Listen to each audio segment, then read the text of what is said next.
Today's story uncovers three chilling cases of betrayal, trust, and unthinkable acts involving young lives.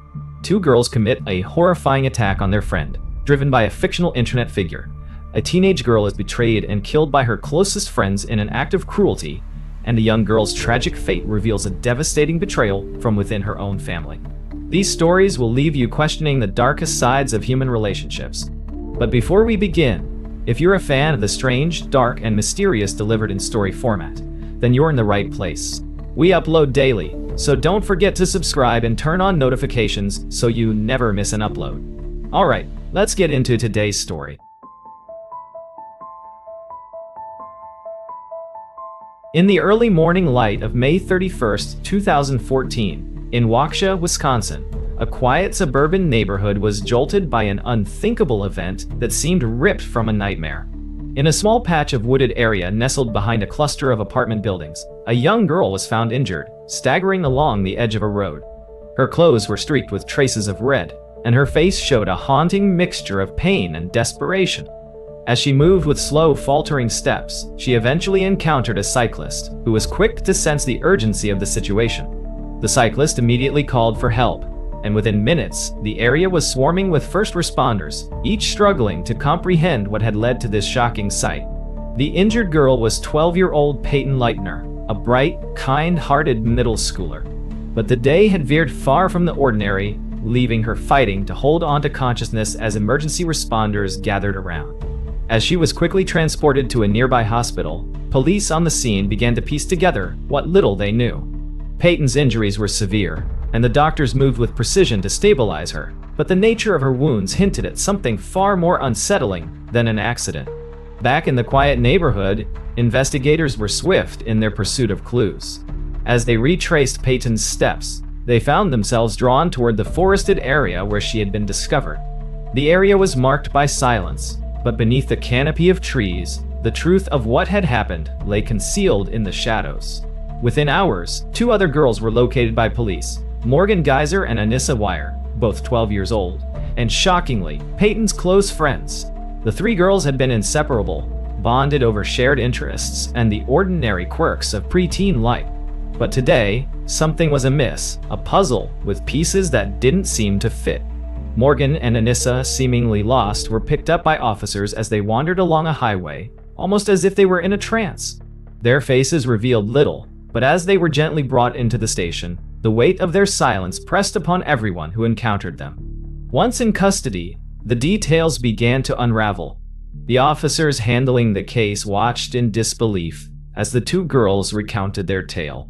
According to them, their actions had been driven by a dark influence, a figure who haunted their thoughts and dreams. They spoke of Slender Man, an internet-born creature whose shadowy presence had captivated and terrorized them. This fictional entity, a faceless figure who lurked in the depths of urban legends online, had somehow come to life in the minds of Morgan and Anissa. They believed he demanded a sacrifice, and convinced of his reality, they had chosen their friend Peyton as the offering. As their confessions unfolded, officers were left stunned, struggling to bridge the gap between reality and the twisted narrative the girls described. Slender Man had always been a fictional character, nothing more than a chilling story shared online. But to these girls, he was something far more tangible, a figure capable of influence and demanding an action that none could have imagined. Through careful questioning, police began to piece together the events leading up to that fateful day. It became clear that this wasn't a spur-of-the-moment decision. For weeks, Morgan and Anissa had been planning, their young minds grappling with an illusion so strong it eclipsed reason. The plans were detailed, almost meticulously organized, and they spoke of the determination the girls had channeled into carrying out their self-imposed mission. They had invited Peyton to a sleepover the night before, an innocent enough occasion that promised fun and laughter. The three girls had spent the night sharing secrets and stories, drifting into sleep with smiles that masked the darker intentions stirring beneath the surface. Morgan and Anissa had decided that the woods, with its quiet isolation, would be the place to carry out their act. The following morning, the three friends ventured out, Peyton oblivious to the danger that lay ahead. They walked together, each step pulling them closer to the shadowed grove that was meant to be Peyton's final stop. When they reached a secluded spot, Anissa turned to Morgan, her eyes hardening with resolve, and together they led Peyton into the depth of the woods. It was there, amidst the trees, that the plan unfolded with shocking clarity. Morgan held the knife, her young hands gripping it with a determination that seemed surreal for her age. Peyton, caught off guard, barely had a chance to react before the first cut was made. Her voice echoed through the trees, a cry of disbelief and betrayal, but the other girls pressed forward, driven by a belief in a fictional promise that Slender Man would protect them if they carried out his command. The scene was brutal, a tragedy that seemed far removed from the innocence of childhood. When Morgan and Anissa believed they had completed their task, they instructed Peyton to remain still. With an eerie calm, they told her they would get help, leaving her alone in the forest. Peyton, left bleeding, summoned strength beyond her years. With sheer willpower, she dragged herself through the forest, each inch forward a testament to her resilience. Her journey brought her to the edge of the road, where, against all odds, she was discovered. As the gravity of the crime began to settle in, authorities grappled with the unthinkable nature of the act and the haunting influence that had driven these two young girls. The twisted belief in Slender Man, a character born from the darkest corners of the internet, had turned a fantasy into a horrific reality. Following the discovery of Peyton and the shocking details that had emerged from Morgan and Anissa's statements, the Waukesha Police Department moved swiftly into action. As news of the crime spread, the typically quiet town was filled with a mixture of disbelief, fear, and questions. Investigators worked tirelessly, retracing the steps that led to that horrific moment in the woods, all while carefully collecting every piece of evidence they could find. In the meantime, the two young suspects sat in separate interview rooms, each facing the weight of their actions as police officers gently questioned them. The atmosphere was heavy, every word and movement from Morgan and Anissa dissected by seasoned detectives, who hoped to understand how two young minds could become so clouded by a fantasy. Anissa, initially quiet and withdrawn, began to open up under the officers' questioning.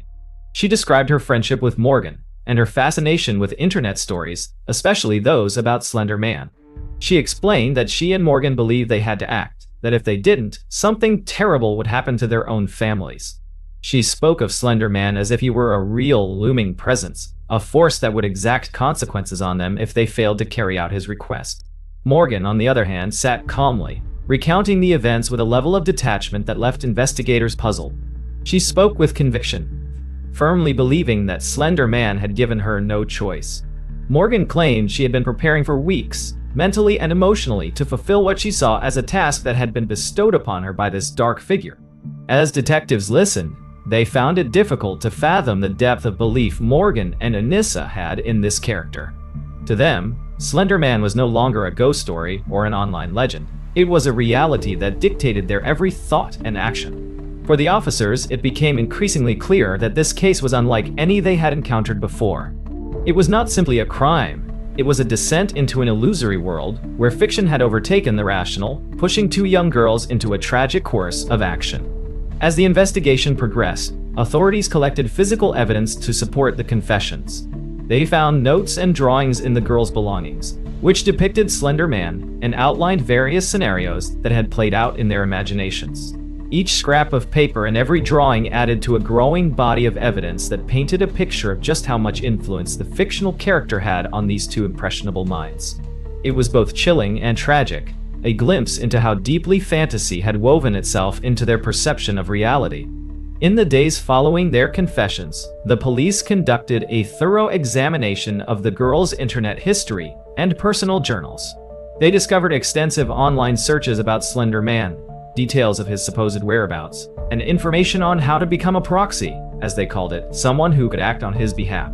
Morgan and Anissa believed that by committing the act, they would be invited to live in his mansion hidden in the woods of Wisconsin, a place they imagined as both mysterious and protective. They had convinced themselves that they would be safe there, forever shielded from the dangers they thought were threatening their families. Detectives began reaching out to psychologists and other experts to better understand what they were dealing with. The investigation had opened the door to the disturbing influence of internet urban legends on young minds. At the center of the storm was the character of Slender Man, a product of online storytelling, brought to life in the minds of Morgan and Anissa in ways that blurred the lines between the digital and the real. It was no longer just a matter of gathering evidence. It was a quest to understand how and why two ordinary young girls would place such faith in something so unreal. With every interview, the depth of the girls' belief only grew clearer. Anissa recounted how she had seen signs and omens in everyday events, interpreting them as Slender Man's messages. She had convinced herself that this invisible figure was guiding her, a silent command, driving her actions and influencing her decisions. Her certainty was unsettling, her belief unshakable, even as the adults around her listened in stunned silence. Meanwhile, Morgan's demeanor remained disturbingly calm, as if she were still under the character's spell. To her, Slender Man was more than real. He was an entity deserving of her loyalty, and she saw herself as one of his chosen few. The depth of her conviction puzzled the officers, who struggled to comprehend how such intense belief could manifest in someone so young. As Morgan and Anissa continued to speak, their families were drawn into the unfolding chaos. Shock and heartbreak rippled through those who knew them. The girls' parents faced the unbearable reality that their children had committed an unthinkable act, driven by a force that neither parent had seen coming. The shock spread through the entire community as neighbors, friends, and teachers struggled to reconcile the polite, reserved girls they knew with the suspects who sat in the interrogation rooms. Outside the station, the media had picked up on the bizarre details of the case, and reporters gathered en masse, each one seeking the latest information on this grim tale. Headlines proclaimed the story far and wide, as the Slender Man character took on an even darker notoriety in the public eye. News outlets detailed the imaginary world that had led two young minds astray, while social media exploded with discussions and debates about the internet's influence on children. For the investigators, however, the media frenzy was a distraction. Their focus remained on unraveling the exact sequence of events, understanding the motives, and building a case that would bring justice to Peyton. Every detail, every word from Morgan and Anissa's confessions was carefully cataloged as part of the evidence. Their team consulted child psychologists to assess the mental state of the girls, hoping to shed light on the psychological influences that had transformed fantasy into tragedy. As the evidence mounted, a clearer picture began to emerge, showing just how much Morgan and Anissa had slipped into an alternate reality shaped by Slender Man's dark narrative. They had fashioned their lives around his imagined existence, turning everyday interactions into symbols and messages.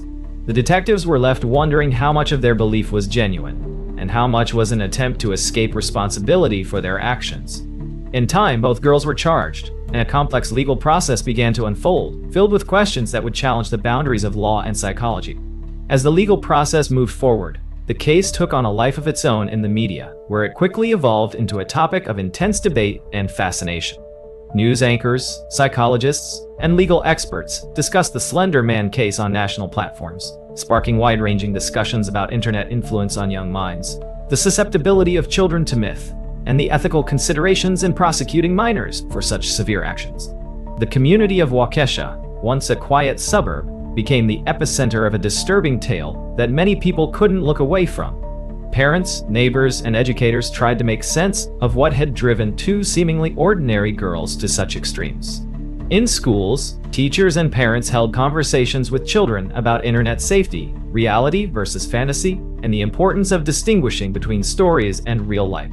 Fear permeated everyday life as parents questioned how much they really knew about the online worlds their children inhabited. The character of Slender Man, initially a distant internet figure, now symbolized the haunting potential of online horror stories when absorbed without guidance or understanding. In a small courtroom, the case against Morgan and Anissa progressed, marked by stark debates about mental health, maturity, and justice. The defense teams argued that Morgan and Anissa were victims of their own imaginations, driven by a figure they genuinely believed was real. To bolster their arguments, the defense attorneys brought in mental health professionals who had analyzed Morgan's and Anissa's psychological states. They testified that both girls were suffering from delusional thoughts, with Morgan in particular experiencing symptoms consistent with early-onset schizophrenia. The defense argued that Morgan's mental state had influenced Anissa, who had long idolized her friend and had readily fallen under her influence. According to their argument, Anissa's tendency to believe in the supernatural had made her particularly susceptible to Morgan's belief in Slender Man, even as she struggled to reconcile her fears with her friendship. Together, they had created a feedback loop, reinforcing each other's beliefs until reality itself had seemed altered. The prosecution, however, presented a different view. They argued that, while Morgan and Anissa might have believed in Slender Man, they were aware of their actions, having planned and executed them with disturbing precision. Prosecutors pointed to the methodical nature of their plans, the calculated steps they had taken to lure Peyton into the woods, and the brutal manner in which they had carried out their attack. These actions, they argued, demonstrated an understanding of right and wrong, despite the girls' young ages. Court proceedings continued, drawing the attention of media outlets across the country. The courtroom was often packed, filled with reporters, family members, and members of the public who had come to witness the case firsthand. In the midst of these proceedings, the focus shifted frequently between justice for Peyton and the fate of the two girls who had carried out the crime. While one side argued for accountability, the other stressed rehabilitation, advocating that these were children who needed treatment rather than punishment. Throughout the trial, Peyton's resilience became a powerful counterpoint to the narrative surrounding Morgan and Anissa. In interviews, her family spoke of her courage, her determination to overcome her injuries, and her drive to return to a normal life despite the trauma she had endured. Peyton's bravery was lauded by her community, and her story became one of hope and resilience amid the darkness of the tragedy. The case continued to captivate the public, sparking debates around responsibility, influence, and the impact of online horror on impressionable minds. Legal experts weighed in on the broader implications of the case, especially concerning the trial of minors as adults in the state of Wisconsin. The question of whether Morgan and Anissa should be tried in adult court became a pivotal point in the trial, with public opinion split on what was just and appropriate given their ages and mental states. As the public awaited the court's decision, conversations about internet safety and the responsibility of content creators took center stage. People began to wonder what boundaries, if any, should exist around fictional horror content intended for general consumption. Was there a duty to warn audiences, particularly young ones, about the blurred line between entertainment and reality? Parents, teachers, and psychologists called for greater awareness about the influence that unchecked internet access could have on young and impressionable minds, urging the creation of better safeguards. During this time, experts on the defense and prosecution alike explored the psychological mechanisms that had allowed two children to interpret a fictional character as real and act on that belief. Discussions centered on cognitive development in adolescence, examining how the line between reality and fantasy can sometimes become obscured in young minds. In Morgan's case, psychiatrists testified that her hallucinations and extreme beliefs were rooted in a genuine mental health condition. Her fixation on Slender Man, they argued, was a symptom of her struggle with reality. The court listened intently as the professionals described her mental health struggles, detailing how her interpretation of Slender Man was symptomatic of a broader disconnect with reality. Anissa's psychological profile differed. Experts suggested that she had been highly impressionable and susceptible to suggestion, her fears amplified by Morgan's powerful influence. Yet, despite her mental state, the court had to determine whether her participation was intentional and informed. The outcome of these deliberations would not only shape the future for Morgan and Anissa, but also raise questions about the handling of mental health issues in legal cases involving minors. As the trial wore on, it was evident that this was a precedent-setting case, one that would likely affect future cases where mental health, age, and influence over young minds came into play. In a way, Morgan and Anissa's belief in Slender Man became a symbol of a larger conversation about the responsibility society holds in protecting children from the potentially harmful effects of unchecked internet access and media consumption. Despite the intense debates and the barrage of questions raised in the courtroom and beyond, the facts of the case remain clear. Two young girls, deeply influenced by a character born from internet folklore, had been driven to act in a way that no one could have predicted. The effects of their actions, however, were all too real, and the world was now watching to see what consequences would follow. As the courtroom drama intensified, the legal battle over Morgan's and Anissa's fates hinged on complex arguments involving mental health, age, and culpability. For both sides, there was a persistent question: how could justice be served for Peyton while also taking into account the circumstances that had driven two young girls to commit such a terrible act? The process of determining whether they should be tried as adults or as juveniles, became one of the most emotionally charged aspects of the case. The prosecution argued that Morgan and Anissa's actions demonstrated a deliberate understanding of their intentions. They reminded the court of the methodical planning, the extensive notes, and the meticulous way they had carried out their plan. To the prosecutors, these details painted a picture of two young girls who were aware of their actions and had chosen a path that disregarded the consequences for Peyton. They argued that trying them in adult court was essential for justice, and they cited similar cases in which minors had been held to adult standards for severe actions. The defense, however, presented a vastly different perspective. They argued that the psychological development of both girls was a critical factor in understanding their actions. They emphasized that, despite the premeditated nature of the plan, Morgan and Anissa were still children. Their ability to fully grasp the consequences of their actions was limited by age, compounded by Morgan's struggle with mental health. Psychologists and mental health professionals testified on behalf of the defense, explaining the powerful effects of delusional beliefs and how they could warp a young mind's perception of reality. For Morgan, experts explained her schizophrenia and other psychological challenges had caused her to see Slender Man as a real presence, to the point where her loyalty to him had overtaken her sense of morality.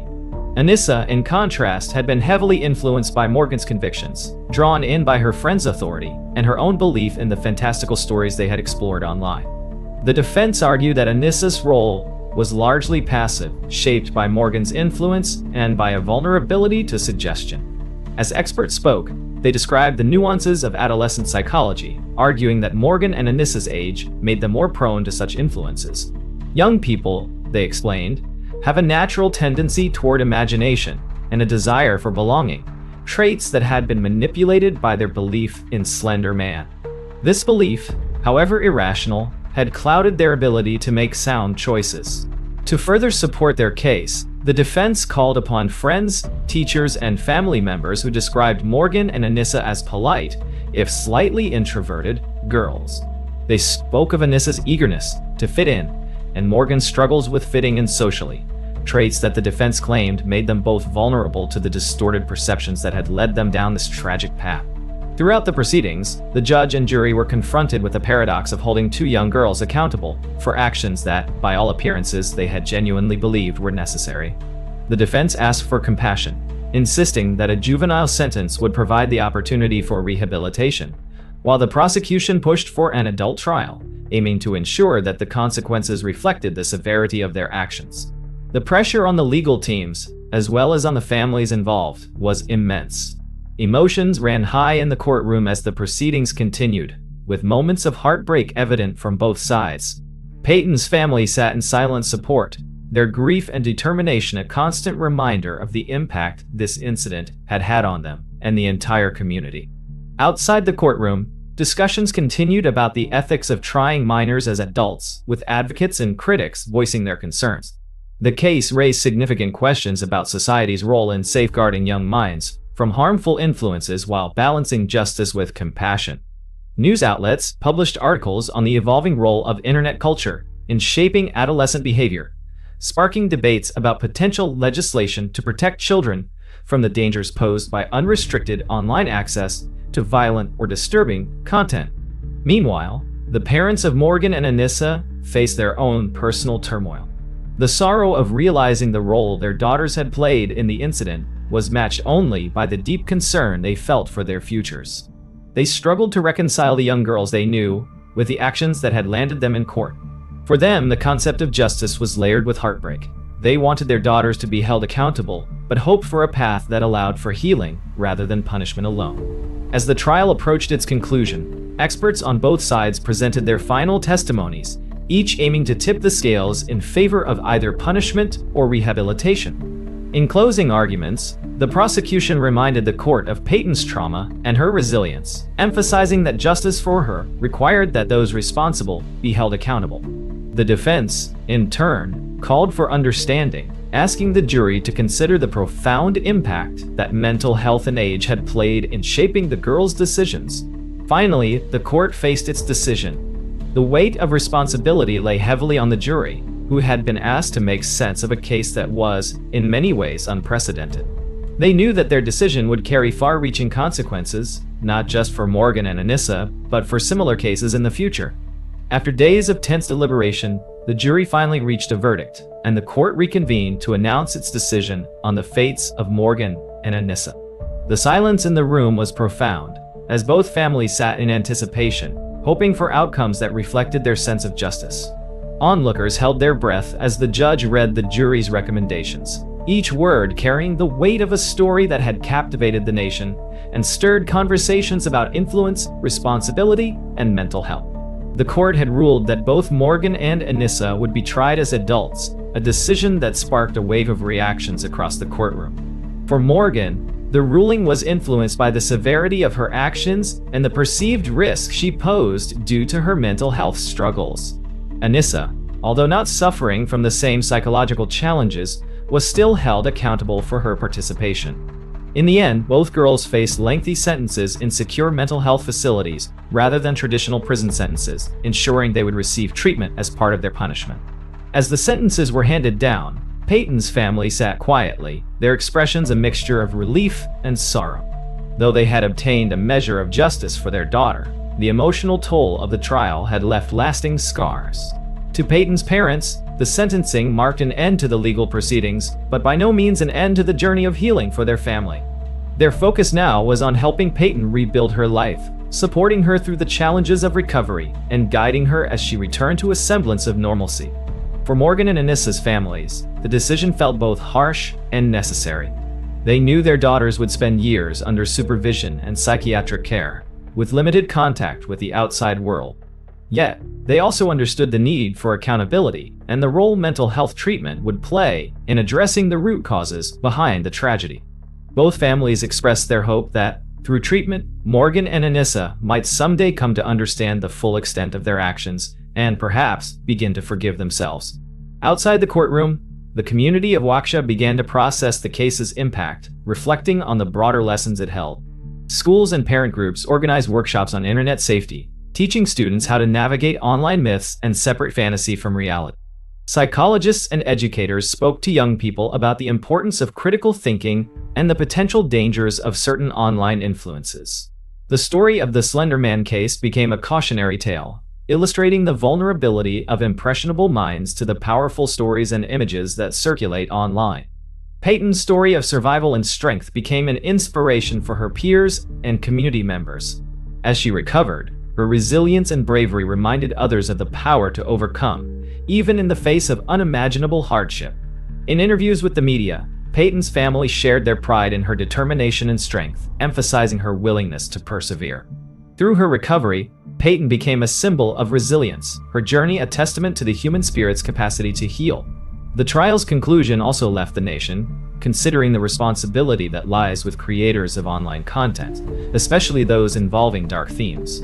The popularity of stories like Slender Man prompted discussions among parents, lawmakers, and tech companies about the need for better protections to guard young audiences from content that could be misinterpreted. Many argued that while the internet offers an open platform for creativity, it also requires a shared responsibility to ensure that audiences, especially young ones, can distinguish between fiction and reality. In the months following the trial, researchers and mental health professionals began to study the impact of fictional horror on young minds, hoping to identify early warning signs of vulnerability. They conducted studies and published findings that explored how and why children might become immersed in fictional worlds, losing the ability to differentiate between imagination and reality. The case inspired new conversations in both academia and public forums, encouraging a deeper examination of how such influences could be understood and managed in the future. Morgan and Anissa's lives moved into a new chapter within the confines of mental health facilities, where they began treatment aimed at helping them recognize and manage the influences that had driven their actions. They underwent counseling and therapy designed to guide them toward a clearer understanding of their decisions and how distorted beliefs had led them astray.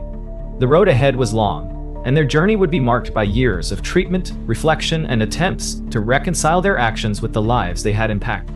Through it all, the memory of the Slender Man case continued to resonate as a reminder of the complex, often fragile nature of adolescence and the intense effects that belief and influence can wield on young minds. For the families involved, it was a story of pain, resilience, and reflection. A story that forever changed their lives and reshaped their perspectives on both justice and compassion. And for the broader community, it served as a reminder of the importance of vigilance, understanding, and the shared responsibility to protect young minds from harm at law. As life moved forward, Waukesha began to heal, slowly returning to a semblance of normalcy, but the lessons from this case remained woven into the fabric of the town's consciousness. In classrooms, homes, and local organizations, parents and teachers continued their efforts to help young people develop resilience and critical thinking skills, ensuring that the events of that fateful day would never be repeated. The next story is called The Friendship That Turned Deadly. On July 6, 2012, in Star City, West Virginia, Mary Neese couldn't have known that her life was about to take a turn no parent ever wants to experience. It was late evening, and her 16-year-old daughter, Skylar, was planning to stay the night in her room. Skylar, a smart, lively teenager, was known for her loyalty to her friends, her dedication to her studies, and her love for family. But as Mary and her husband Dave went to bed that night, Skylar was hatching a plan she thought was simple, harmless, a plan she believed was just a bit of teenage rebellion. Sometime after midnight, while her parents slept, Skylar slipped out of her bedroom window and quietly climbed into the backseat of a car driven by her best friends, Sheila Eddy and Rachel Show. The three girls had been inseparable for years, a trio known for their inside jokes, shared secrets, and late-night drives. This was just another outing, a chance for freedom under the cover of night. Skylar's parents had no reason to think their daughter was anywhere other than safely tucked in bed. But the next morning, as the sunlight began streaming through the windows, Mary realized something wasn't right. She knocked on Skylar's bedroom door to wake her for work, but there was no answer. Opening the door, she found her daughter's bed empty, the covers undisturbed, her cell phone left behind on her nightstand. Panic gripped Mary. Skylar was a responsible girl. She wouldn't just leave without saying a word. She was supposed to be home. Mary and Dave spent hours calling everyone they could think of, desperately trying to piece together where their daughter might be. Finally, they dialed 911 and reported her missing. But what they didn't know was that a friend of Skylar's was also calling, pretending to be as concerned as they were. Sheila Eddy, one of Skylar's closest friends, was soon on the phone with Mary, her voice laced with apparent worry. She assured Mary that she hadn't seen Skylar since the previous night. Rachel Schoaf, the other friend in Skylar's tight circle, told a similar story. According to them, they had picked Skylar up for a quick drive, but they had dropped her off at the end of her street a little after midnight.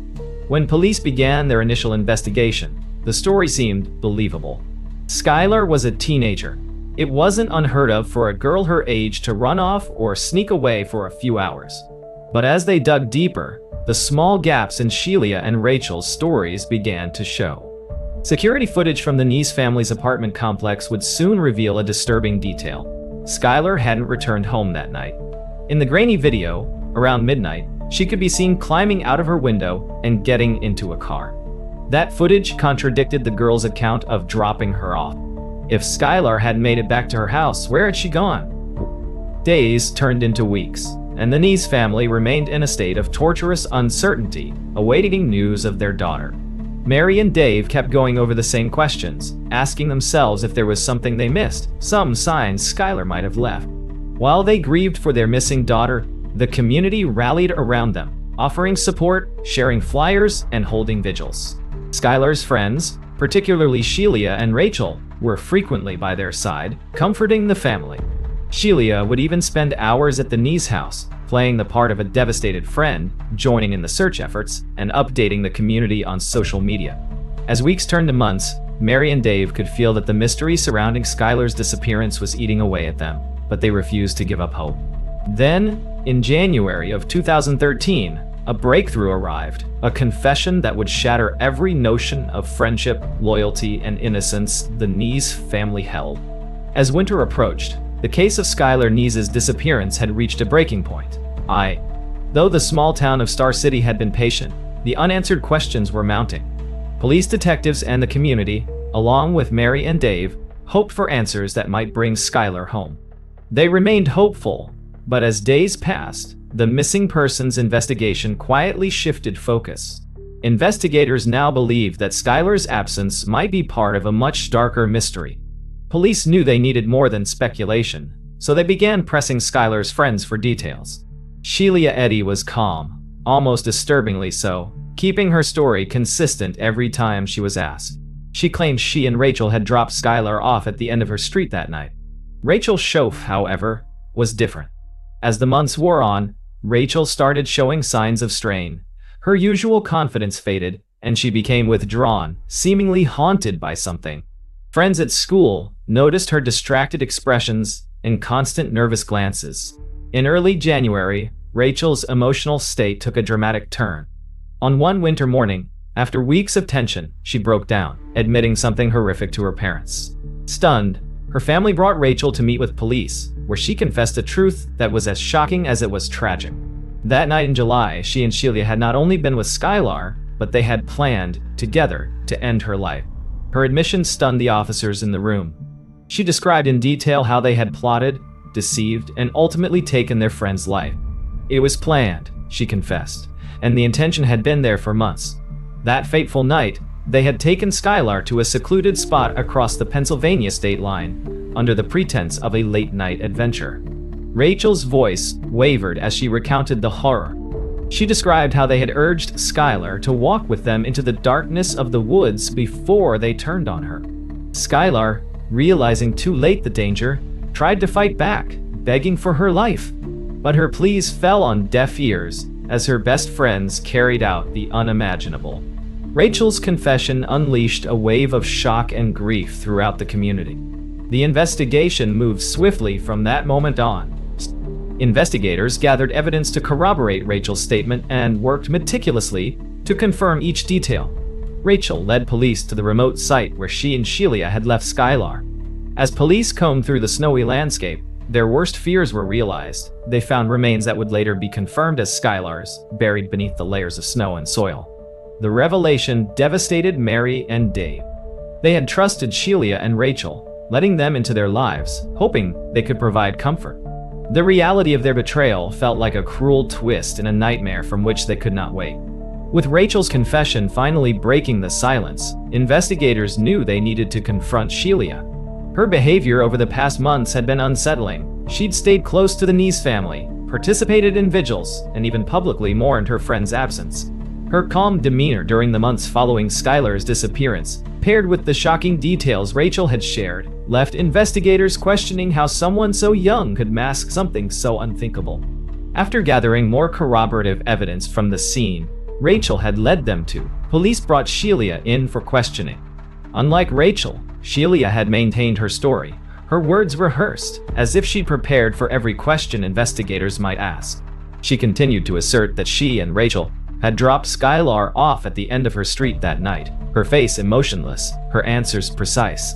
But as investigators presented more of the evidence they had uncovered, Sheila's composure began to crack.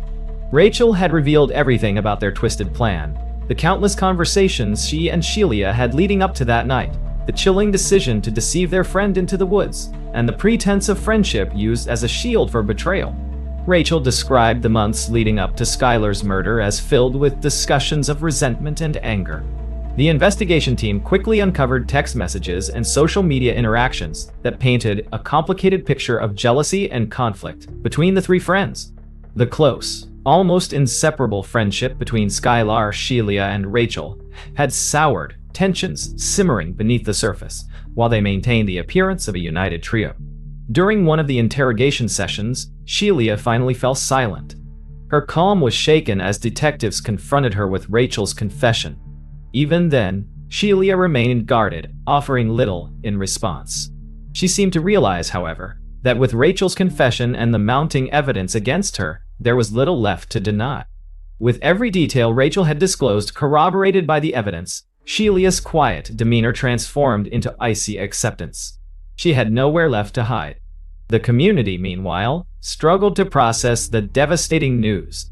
Skylar's murder felt incomprehensible to those who knew her. In a small town like Star City, friendships are meant to be built on trust and loyalty. People found themselves questioning the depths of betrayal and wondering how they could have missed the warning signs in Sheila and Rachel's friendship with Skylar. The pain extended to their school, where students and teachers alike mourned Skylar's loss and grappled with the reality of her fate at the hands of her best friends. Legal proceedings moved quickly after Rachel's confession. Both girls were charged with the premeditated act, shocking the community and leaving Mary and Dave to face the heartbreaking truth about the two people they'd once welcomed into their home. For them, the betrayal ran even deeper. In the months that followed, the story of Skylar's life and loss would bring national attention to the small town, leaving lasting questions about trust, friendship, and the unforeseen darkness that can sometimes lie hidden within familiar faces. As the case against Sheila and Rachel moved through the courts, the evidence presented painted a harrowing picture of manipulation and betrayal. Skylar's family watched, heartbroken, as every detail of the girls' chilling plot came to light. Prosecutors revealed that the planning had been meticulous, an act of cruelty wrapped in the guise of friendship. The public followed each development closely, horrified at the level of deception involved. Rachel's cooperation with law enforcement led to her pleading guilty to the lesser charge, yet her testimony was integral to ensuring Sheila faced full accountability. The court proceedings showed the complete breakdown of the friendship. From Rachel's statements, prosecutors constructed a timeline that led up to that July night. The three girls had been close, sharing everything from family vacations to late-night conversations. But jealousy and unresolved conflicts had festered, poisoning the bond between them, eventually leading Sheila and Rachel to rationalize an irreversible decision. Sheila's reaction in court stood in stark contrast to Rachel's remorse. While Rachel openly admitted her role, expressing regret for what she had done, Sheila maintained a steely silence. Witnesses recounted seeing no visible remorse on Sheila's face, no signs of emotion as her former friend described the night's events in excruciating detail. Observers felt chills as they watched Sheila maintain her composure, unflinching as the prosecutor recounted Skylar's final moments. Skylar's family found the trial emotionally draining, faced with the reality that the people responsible were not strangers, but individuals they had trusted, even loved. During the trial, Mary and Dave Neese remained composed, determined to honor their daughter's memory in the face of unimaginable grief. To them, the truth was nearly as painful as the act itself. They could not understand how young girls, barely more than children, could commit such an act with such detachment. As the trial continued, further evidence was introduced, showing how Sheila and Rachel had initially feigned innocence, immersing themselves in the search for Skylar and spending time with her family after her disappearance. It became clear that they had not only carried out a horrific act, but had meticulously crafted a story to protect themselves. Yet, the truth had finally surfaced, and their attempts at deception had ultimately failed. Skylar's absence was no longer a mystery, but a painful truth that would forever haunt those who had cared for her. When the verdict was delivered, it sent waves through the courtroom and the wider community. The sentence brought a sense of closure for some, but for Skylar's parents, it was a reminder of all they had lost. As the sentences were handed down, the weight of the truth settled heavily on the community of Star City. Both Sheila and Rachel were sentenced to lengthy prison terms, a small measure of justice for Skylar's family and friends who continued to grapple with the senseless nature of her loss. But for Mary and Dave Neese, the sentences did little to ease their grief. No punishment could bring their daughter back, or erase the memories of the betrayal they had endured. In the months that followed the trial, Skylar's parents channeled their sorrow into action, determined to prevent future tragedies like the one that claimed their daughter. They became advocates for change, pushing for new legislation to help protect young people from similar harm. Their efforts led to Skylar's Law, a change to West Virginia's Amber Alert system, making it easier to issue alerts for missing children, even if there's no immediate evidence of abduction. They believed that if such an alert had been activated the night Skylar disappeared, her fate might have been different. For Star City, the memory of Skylar Neese became a sobering reminder of how a small town's trust can be shattered. Her story rippled far beyond the borders of her hometown, reaching communities across the country and sparking conversations about the hidden complexities within teenage friendships. People began to question the assumptions they made about those close to them, wondering if they too could overlook dangerous signs masked by familiarity and trust.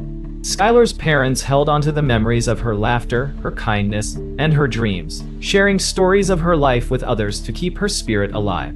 They spoke at events, hoping that Skylar's legacy would inspire people to listen more closely to their children and stay vigilant for subtle signs of trouble. Their work turned into a mission to transform their unimaginable pain into purpose, ensuring that Skylar's story served as both a warning and a source of strength. The years passed, but Skylar's story continued to be shared and remembered by those who knew her, and even by those who had only heard her story from afar. Her life, though cut short, became a powerful reminder of the importance of love, awareness, and resilience in the face of tragedy. As Mary and Dave held onto their memories of Skylar, they found a way to keep her light shining, ensuring that the world would remember not just the tragic end, but the vibrant life she had led. The next and final story is called Hidden Evil. On August 3, 2012, the small, tightly knit community of New Addington in South London began a day like any other. 12-year-old Tia Sharp, a bright and lively young girl, was staying over at her grandmother Christine's house, a routine summer visit that filled her with joy. Christine lived with her boyfriend, Stuart Hazel, and Tia had known him for years. To everyone, he seemed like a steady presence, someone Christine relied on. Tia herself had grown comfortable around Stuart, even thinking of him as a trusted figure. The day began uneventfully, with Tia enjoying the last stretch of her summer freedom. Like many 12-year-olds, she loved to explore, shop, and hang out with friends. Around midday, Tia told her grandmother she planned to head out to the local shopping center. She was supposed to meet a friend there and then stop by a few shops before returning. Christine, used to her granddaughter's independence, didn't think much of it as Tia slipped on her shoes, grabbed her small pink bag, and headed out the door. Stuart, who had seen Tia leave, waved goodbye with an ease that gave no hint of what was to come. Hours passed. Christine and Stuart noticed the time creeping by, but still, there was no sign of Tia. At first, they assumed she'd simply lost track of time. But as the evening shadows began to settle, worry grew into a quiet panic. Christine reached out to Tia's friends, hoping to hear she was with someone, or perhaps that she'd decided to spend the night with a friend. But no one had seen her since she left for the shops that afternoon. By nightfall, Christine was frantic. She called Tia's mother, Natalie, and together they reached out to everyone they could think of who might know Tia's whereabouts. Friends, family members, even neighbors, they were all contacted, each call ending in disappointment and confusion. That night, the Sharp family reported Tia as missing. The police response was swift, reflecting the gravity of a young girl vanishing without a trace. Officers questioned family members, friends, and locals. Descriptions of Tia were sent out, and pictures of her bright, smiling face began circulating around the neighborhood and beyond. The whole community pitched in, helping search nearby parks, the edges of the local shopping center, and any place a curious child might have wandered off to. But as the days dragged on with no sign of Tia, the initial wave of optimism began to ebb. Hope and resilience were replaced by worry and fear as the search intensified. Each passing day brought more resources to the case, with specialized officers and investigators assigned to the search effort. It wasn't just her family and friends hoping for her safe return. The entire country started to pay attention. Within Christine's house, the atmosphere grew increasingly strained. Interviews with the police became more probing, more intense. Detectives were trying to piece together the exact sequence of Tia's last known movements, and naturally, Stuart, as the last known person to see her, became a person of interest. But Stuart, maintaining a calm front, repeated his story to the officers. He explained that Tia had left for the shops and didn't return, and he expressed shock and concern for her disappearance, mirroring the family's emotions. The neighborhood joined in support, with candlelit vigils held to keep the community's hope alive. Tia's friends shared memories of her laughter, her kindness, and the way she seemed to brighten every room. The media coverage swelled, with reporters capturing every development, every expression of solidarity, and every new appeal for Tia's safe return. But within the walls of Christine's house, suspicion was beginning to creep in. The investigating officers sensed something unusual. In such cases, it wasn't uncommon for those closest to the victim to be carefully scrutinized, to eliminate any possibilities of foul play. It was standard procedure. Yet, in this case, the more they looked, the more questions arose. Stuart, despite his cooperative demeanor, began to show subtle signs of discomfort. Investigators noted moments of agitation, slips of detail, small inconsistencies in his account of that day's events. As the days turned into weeks, the search continued with greater urgency. Teams scoured nearby fields, parks, and abandoned buildings. Specialized dogs were brought in, helicopters buzzed overhead, and yet, still nothing. In every corner of the town, Tia's image, her lively smile, her expressive eyes, was posted on every notice board, every storefront window, a constant reminder of the young girl who'd vanished so mysteriously. The investigation's next steps would focus on the fine details, each piece of evidence potentially leading to the answer everyone feared but needed to uncover. The initial days of Tia's disappearance had put the spotlight on her family and friends, but as the search continued, the police intensified their focus on Stuart Hazel. His calm demeanor and willingness to help had initially reassured investigators, but subtle inconsistencies in his account and his growing discomfort under questioning raised red flags. Investigators began to wonder if the answer they sought lay closer to home than anyone dared to believe. In their attempts to trace Tia's final steps, police interviewed everyone who might have had contact with her on the day she vanished. Friends, shopkeepers, neighbors, anyone who might have seen or spoken with Tia died. They scoured CCTV footage, hoping for a glimpse of the young girl as she supposedly made her way to the shops. But, frustratingly, there was no trace of her. It was as if she'd simply vanished into thin air. Tensions within Christine's household escalated under the scrutiny. Stuart's behavior shifted subtly, as if he were feeling the weight of the investigation closing in.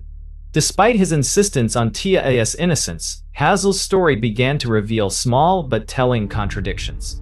Where he'd once stated he saw her leave directly for the shops, he now hinted that she may have left to meet a friend or wandered off elsewhere. Each inconsistency chipped away at Stuart's credibility. Detectives began revisiting Christine's home, this time with a renewed focus on the environment where Tia had last been seen. They interviewed neighbors, asking if anyone had seen or heard anything unusual on the day she disappeared. Stuart, aware that the walls were closing in, maintained his composure but grew increasingly withdrawn. Meanwhile, the police continued to dig deeper, relentlessly pursuing every lead. They requested access to Hazel's phone records and his social media accounts, piecing together a timeline of his activities on the day Tia vanished. What they found was unsettling. Hazel's browsing history included disturbing content and searches that were difficult to ignore. These revelations fueled the police's suspicions and gave weight to the theory that Stuart might know more than he was letting on. In the eyes of the community, Stuart was becoming an enigma. He joined in the searches, stood beside Christine during interviews, and made public appeals for Tia's safe return, yet there was a palpable unease surrounding him. The police too felt it, and in response, they decided to expand their search of the house. A second, more comprehensive search was authorized, one that would turn every inch of the house upside down. With cadaver dogs and forensic teams, they combed through the home from top to bottom, each investigator aware that they might uncover something harrowing. As they progressed, the search focused on an upstairs room in Christine's house, a small loft space that had been used for storage. Despite it being an unlikely place for a 12-year-old to spend time, the search dogs picked up a strong scent in that area. When the officers entered the loft, they were met with an unmistakable odor. Though Stuart had claimed to have cleaned the house repeatedly during the search period, it was clear that something had been missed or concealed in this space. The dogs reacted strongly, leading officers to a part of the loft that had been obscured by various household items. With the team assembled, forensic investigators carefully moved boxes, bags, and storage bins until they made a shocking and tragic discovery. Hidden beneath piles of clutter was Tia's body, concealed and carefully wrapped in layers of plastic and bedding. The officers on the scene were struck silent. The reality of what they had uncovered was difficult to process. The discovery was a devastating blow to Tia's family and an emotional shock to the local community. For Christine, who had allowed Stuart into her home and trusted him with her family, the revelation was an unimaginable betrayal. The public, too, was reeling. To everyone who had known Stuart, he had been a stable figure in Christine's life, someone who'd become a familiar face in the neighborhood. No one had suspected that the man who had stood beside Christine at public appeals and shared in the community's grief could be hiding such a dark secret. With Tia's body discovered, Stuart Hazel was immediately taken into custody. His composure began to crumble under questioning. Forensic experts examined the evidence in the loft, finding signs of an intentional attempt to conceal Tia's body, along with fibers and DNA traces linking Hazel directly to the scene. These discoveries made it clear that the investigation was now aimed at securing a conviction. As the investigation moved forward, Tia's family was left to grapple with the reality of Hazel's betrayal and the depth of his deception. The police prepared to press charges, bringing justice for Tia and unraveling the full extent of Hazel's actions. The journey from suspicion to revelation had been fraught with tension, and now, with the truth brought to light, the case would shift into the next stage, the legal battle to hold Stuart Hazel accountable.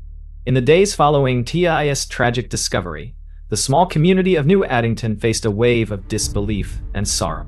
Shocked by Stuart Hazel's betrayal, people grappled with how someone so close to Tia's family could have hidden such a terrible truth. The news spread quickly, and as more details came to light, emotions in the community shifted from grief to anger. People gathered at vigils, and neighbors placed flowers and cards outside Christine's home, marking a place that had turned from a beloved family residence into a scene of heartbreak. As the investigation continued, police meticulously gathered evidence to prepare for Hazel's trial. Forensic teams worked around the clock, documenting each piece of evidence found in the loft, from fibers and DNA samples to items that connected Hazel directly to the scene. Detectives reviewed CCTV footage and re-examined every piece of information from the day of Tia's disappearance to build an airtight case. While the evidence was mounting, Hazel's erratic behavior in custody confirmed the suspicions investigators had harbored all along. When Hazel initially sat down with detectives, he attempted to maintain his innocence, insisting he had nothing to do with Tia's passing. But his composure quickly broke down under pressure. Detectives pressed him about inconsistencies in his statements, challenging him to explain how Tia's body could have been hidden in a home where he lived without his knowledge. Hazel's responses became vague, his explanations growing less convincing with each question. In time, his efforts to evade responsibility were overshadowed by the sheer weight of the evidence against him. The media coverage intensified as the trial drew closer, and each new revelation cast Hazel in a darker light. Stories emerged about his previous criminal behavior, painting a troubling portrait of a man with a history of deceit. Journalists dug into his background, interviewing people who had known him in the past and piecing together a narrative that shed light on a personality capable of manipulation and self-interest. For the public, this painted a horrifying contrast between the friendly, familiar face they thought they knew and the dark reality of the man now accused of this terrible crime. With evidence mounting and the community eager for justice, prosecutors prepared to charge Hazel with the highest offenses. In court, the prosecution presented a compelling case, laying out the details that tied him directly to Tia's last moments. The sequence of events they described was chilling: how he'd likely concealed her disappearance from the start, then joined her family in pleading for her return, all the while knowing what had truly happened. The evidence from the loft told a grim story, with fibers from his clothing found on her belongings and DNA linking him directly to the scene. But the trial was about more than evidence. It was also about Tia's family, who bravely stood by as witnesses, reliving painful memories in order to bring Hazel to justice. In their testimonies, they shared the impact of Tia's loss, each of their words reminding the court and the public of the bright young life that had been so abruptly taken.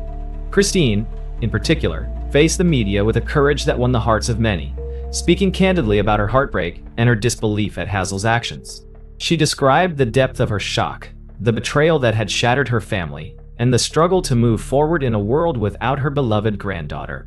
Meanwhile, Hazel's defense faced the near-impossible task of arguing his innocence against the overwhelming evidence. Attempts to deflect suspicion and create doubt in the minds of the jury fell flat. The emotional weight of the testimonies, combined with the forensic findings, painted an undeniable picture, one that was hard for anyone in the courtroom to ignore. It became clear that Hazel had orchestrated an elaborate deception, one that unraveled entirely under the scrutiny of the trial. With the prosecution's case firmly laid out, the defense could do little to sway the outcome. Witnesses and experts confirmed the prosecution's narrative, recounting details of Hazel's behavior and the troubling discoveries in the law. In closing arguments, the prosecution emphasized the betrayal and harm Hazel had caused, not only to Tia, but to her entire family and the community. As the jury deliberated, the community held its breath, awaiting a verdict that would finally bring closure to Tia's story. As the jury reconvened, the courtroom was filled with an intense quiet. Family members, friends, and neighbors had come to hear the fate of Stuart Hazel, the man who had lived under the same roof as Tia, who had once been a trusted part of her family. Each face in the room reflected a mix of anticipation, sadness, and the silent hope that justice would be served. For Tia's family, this was a day they had both dreaded and anticipated, a day they hoped would bring the closure they needed to begin healing. The jury, after days of deliberation, found Hazel guilty. The pronouncement fell heavily upon the room, releasing a collective exhale from the audience. For many, the verdict validated the countless hours of investigation, the relentless efforts of Tia's family, and the dedication of the community that had stood behind them throughout the ordeal. But most importantly, it symbolized justice for Tia, a small yet crucial step in honoring her memory. The judge, in sentencing Hazel, spoke directly to the nature of his betrayal. The courtroom listened as the judge outlined Hazel's deceit, his calculated cover-up, and the devastation his actions had brought upon Tia's family. Hazel's sentence was severe, a reflection of the gravity of his crime and the profound betrayal of trust it involved. For the Sharp family, the sentence offered a sense of relief, but was only a small consolation for the loss they had endured. Following the trial, the community gathered to mourn, reflect, and remember Tia Taisa. A memorial service was held, where friends and family shared stories that celebrated her life, the laughter she brought, her kindness, and the joy she spread to those around her. Candlelight vigils were held across the town, with neighbors and friends paying tribute to the young girl, whose light had been so tragically extinguished. Photographs of Tia, smiling and vibrant, lined the service hall, reminding everyone of the bright spirit they had lost. The Sharp family, though shattered, stood strong in their commitment to honor her memory. In the days that followed, the case became a somber reflection for the community and a call for increased awareness. Families and advocates across the nation rallied to improve child safety protocols, recognizing that Tia's story, although deeply personal to her family, had become emblematic of broader issues that demanded attention. Schools and community centers held workshops, and local organizations dedicated resources to programs aimed at safeguarding young people and promoting conversations around safety and trust. For Christine and her family, the path forward was daunting. In the quiet moments after the trial, Christine found herself reflecting on the life she'd known before Hazel's deception had upended everything she held dear. Although his guilt had been confirmed and justice served, Christine was left to rebuild a life in which Tia's absence was a constant ache. She poured her energy into advocacy, finding strength in helping others recognize and prevent similar tragedies. For her, this work became both a tribute to Tia and a way to channel her grief into something meaningful. Hazel's conviction did not erase the pain, but it gave the Sharp family and their community the opportunity to begin healing, knowing that their commitment to Tia's memory had made a difference. After the trial and Hazel's sentencing, life in New Addington settled into a reflective quiet, each person carrying the weight of Tia's story in their own way. Her family remained at the heart of a community that had banded together through the tragedy. In the months that followed, Tia's absence was deeply felt, but her memory lived on in the hearts of those she had touched. Christine, now trying to rebuild a sense of stability, became involved in community outreach, working with local organizations to address issues surrounding trust and safety within families. She was driven by a belief that Tia's story had to mean something larger, something that might protect other young people.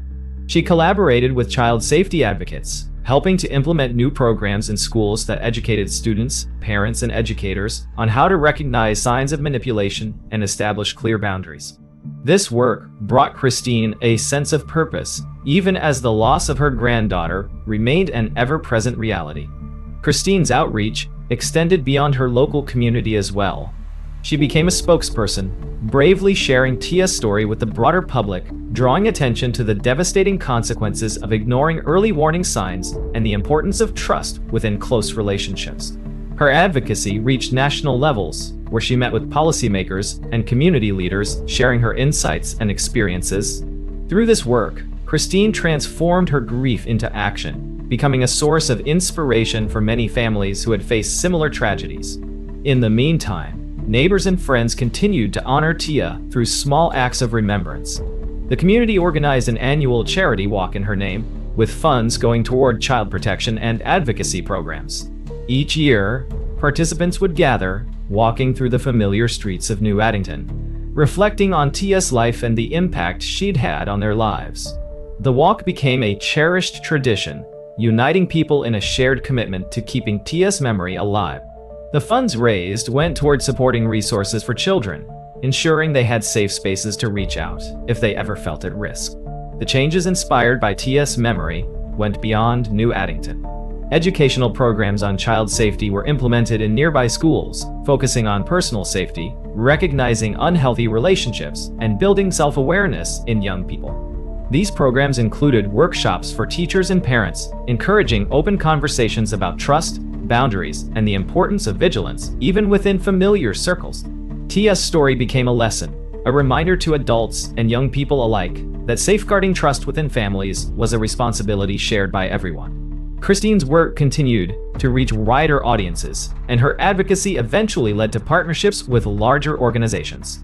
Through these collaborations, she was able to establish a foundation in Tia's honor, focused on preventing similar tragedies. The foundation worked to provide support for families dealing with complex relationships and difficult family dynamics, connecting them to counselors, legal resources, and crisis intervention teams. Her foundation helped countless families recognize warning signs, and Christine became a well-respected voice in child safety. Although the years softened the immediate pain, the Sharp family carried Tia's memory as a guiding light, using her story as a force for positive change. The profound impact of their efforts echoed far beyond their community, reminding people across the nation of the preciousness of trust, the importance of safety, and the enduring strength found in unity. Tia's legacy became one of resilience and hope, as her family transformed their loss into a mission that touched countless lives, honoring her memory in a way that ensured her light would never fade.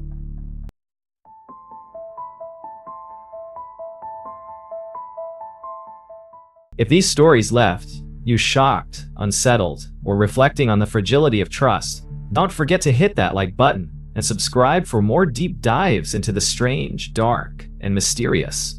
Turn on notifications so you'll never miss a new story we uncover. We'd love to hear your thoughts and theories in the comments below. Sometimes the smallest detail can change the way we see a case. Thank you for watching, and remember, trust can be broken where you least expect it. Stay safe, stay aware, and as always, we'll see you in the next story.